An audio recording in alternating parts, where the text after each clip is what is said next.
မိန်းမတစ်ယောက်ဘာကြောင့်ပင်ပန်းနေရတာလဲ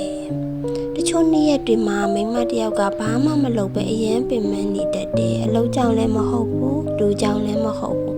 ကိုယ်တိုင်တောင်ဘာကြောင့်ပင်ပန်းနေတာလဲမသိနိုင်တဲ့နေ့တွေရှိတယ်အဲ့ဒီနေ့တွေမှာသူမရဲ့ခန္ဓာကိုယ်တွင်မှာဟော်မုန်းတွေတိတ်တိတ်လေးပြောင်းလဲနေတယ်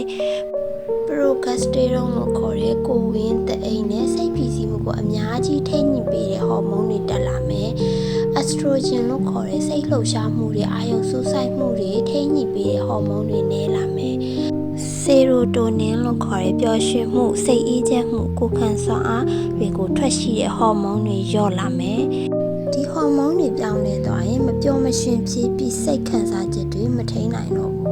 အဲ့ဒါကမမြင်နိုင်ပေမဲ့အမျိုးသမီးတွေခံစားရတာကိုနားလည်ပေးရမယ်အဲ့ဒီအတွက်လိုအပ်တာကနားလည်မှုပဲအမျိုးသမီးတစ်ယောက်ကအားနည်းနေတာမဟုတ်ပါဘူးသူမရဲ့ကိုယ်ထဲမှာအလုပ်အများကြီးလုပ်နေရခြင်းမှာတခါတရံချစ်တယ်ဆိုတဲ့စကားထက်မင်းပင်ပန်းနေတယ်ဆိုတာငါသိပါတယ်ဆိုတဲ့စကားတစ်ကြောင်းကပိုအရေးကြီးတတ်ပါတယ်မိန်းမတစ်ယောက်နဲ့ပြိုင်မငင်းပါနဲ့မိန်းမတစ်ယောက်ကိုမပြုတ်ပြင်ချင်ပါနဲ့နားလည်ပေးနိုင်အဲ့ဒါခင်မွန်းတစ်ယောက်အနေနဲ့လုံလောက်ပါပြီနားလည်မှုကအချစ်ချင်းမြတ်တာပါ